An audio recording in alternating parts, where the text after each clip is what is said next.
Assalamualaikum. Banyak orang meyakini diet rendah garam itu bagus, gus, gus. Dokter juga banyak yang berpendapat begitu karena tentu saja dokter itu juga orang semua. Belum pernah lihat kan ada kucing disumpah jadi dokter. Ayah ayah wahai. Diet rendah garam untuk penderita hipertensi dan jantung itu sudah diajarkan di sekolah-sekolah kedokteran dan keperawatan 40-an tahun lebih sampai sekarang. Tetapi ternyata riset-riset terkini menyimpulkan gembar-gembor low salt diet itu lebih ngarah ke mitos daripada fakta. Oke lah, kalau konsumsi garamnya nggak kira-kira, tentu bahaya. Buka puasa gitu, langsung minum air laut segalon. Wah, bahaya bener. Gak usah diomongin, tapi yang kita bahas ini yang tingginya itu sewajarnya. Dalam studi perbandingan konsumsi garam per kapita berbagai negara, diperoleh fakta bahwa negara yang konsumsi garam per kapitanya itu rendah, mortality rate-nya malah lebih tinggi daripada negara-negara yang konsumsi per kapitanya tinggi. Tapi dari data itu saja, para ahli tidak puas kan ya? Karena pas diteliti lagi, ternyata yang konsumsi garam rendah itu kebanyakan negara berkembang. Ya wajarlah kalau negara berkembang, mortality rate-nya tinggi. Karena di negara berkembang itu kebeset besi karatan aja. Bisa terus meninggal, tetanus. Nah, jadi dianggap perbandingannya nggak sepadan. Terus dilakukan penelitian lagi. Membandingkan antar negara maju saja. Ternyata apa hasilnya? Idem, sami mawon. Izin, ini saya ringkaskan dari kanalnya Dr. Jason Fung. Kalau ingin lebih ilmiah, linknya ada di deskripsi. Contoh nih ya, di antara negara maju, Jepang itu terkenal konsumsi garamnya per kapita tinggi, jauh di atas Amerika, jauh di atas rekomendasi WHO. Ternyata ditilik dari mortality rate dan risiko serangan jantungnya, Jepang malah jauh lebih rendah dari Amerika. Masih penasaran lagi tuh para ahli. Ada yang ngeyel. Mungkin karena rasnya beda kali. Orang Jepang tahu sendiri dong, terasi sama ikan teri aja mereka suka gaduh sejak kapan tahu, ya kan? Turun-temurun mungkin mereka sudah berevolusi jadi penggemar barang-barang asin. Ya, tapi itu alasan rada lemah sih. Kemarin aja ya, deket sama mbok-mbok jamu. Kena bau keringatnya. Itu orang-orang Jepang pada mual muntah rame-rame. Padahal itu keringatnya asin banget. Campur kecut. Nggak tahu deh, belum pernah ngincipi.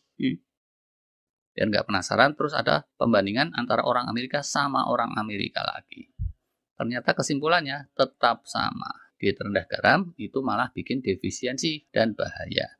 Yang rendah garam, mortality rate-nya ternyata paling tinggi dan risiko serangan jantungnya juga paling tinggi dibanding yang tinggi garamnya atau yang garamnya sedang-sedang saja. Masya Allah.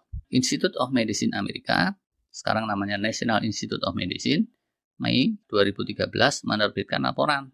Intinya, dia meragukan efektivitas diet rendah garam dalam menghindari penyakit jantung dan hipertensi. Bahkan mereka simpulkan, untuk rata-rata dewasa sehat, diet rendah garam sama sekali tidak menolong apapun.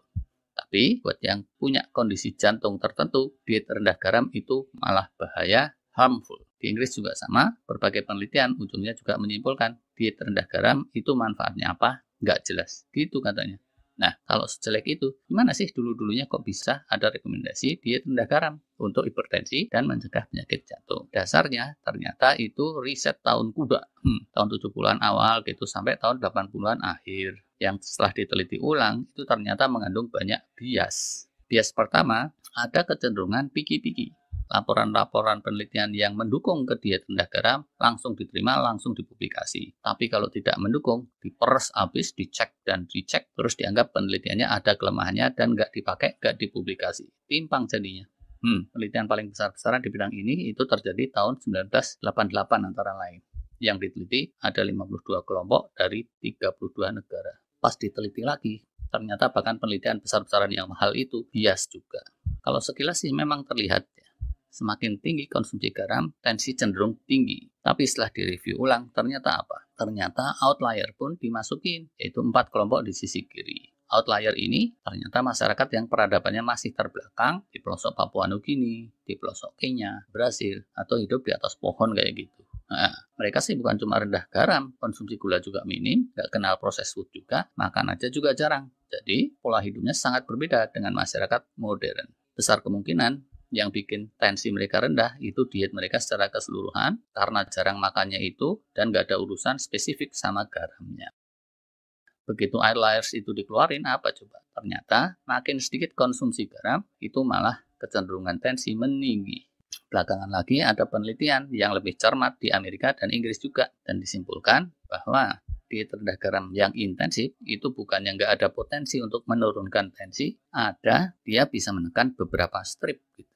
Tapi bersamaan dengan itu, ternyata dia punya potensi menaikkan beberapa hal lain yang secara keseluruhannya malah mempertinggi resiko penyakit jantung. Dia mempertinggi insulin resistan, mempertinggi kolesterol tertentu, angiotensin, sympathetic tone, dan seterusnya. Istilah-istilah yang awam gak usah tahu lah, ruwet. Ibarat kata, kita meretelin daun-daun jendela untuk memperkuat pintu belakang rumah kita, agak menurun sih jadinya potensi maling masuk lewat pintu belakang itu, tapi peluang maling untuk masuk melalui jendela yang menganga malah jadi meningkat. Atau kalau kita punya kolam renang, nggak dikasih klorin karena takut besi-besi di sekeliling jadi karatan, tapi ujungnya kolam renang malah jadi keruh, yang berenang di situ gatal-gatal dan sakit semua.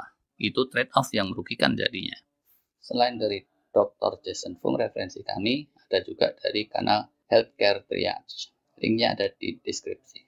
Hasil, di negara-negara maju yang kekinian, para ahli yang progresif mendorong-dorong munculnya rekomendasi baru yang intinya jangan diet rendah garam karena defisiensi garam sodium itu ada bahayanya. Dan kita itu harus cukup banyak asupan garam.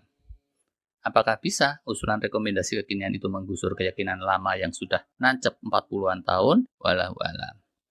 WHO dan kelompok-kelompok yang lebih konservatif sejauh ini belum mau mengubah rekomendasi mereka, dan kebanyakan dokter praktek juga masih meyakini pendapat aliran konservatif itu. Tapi kalau kita mau sehat, mestinya ya jangan mengikuti hasil-hasil penelitian yang terbukti meragukan. Silakanlah kalian mengambil keputusan sendiri. Salam sehat selalu.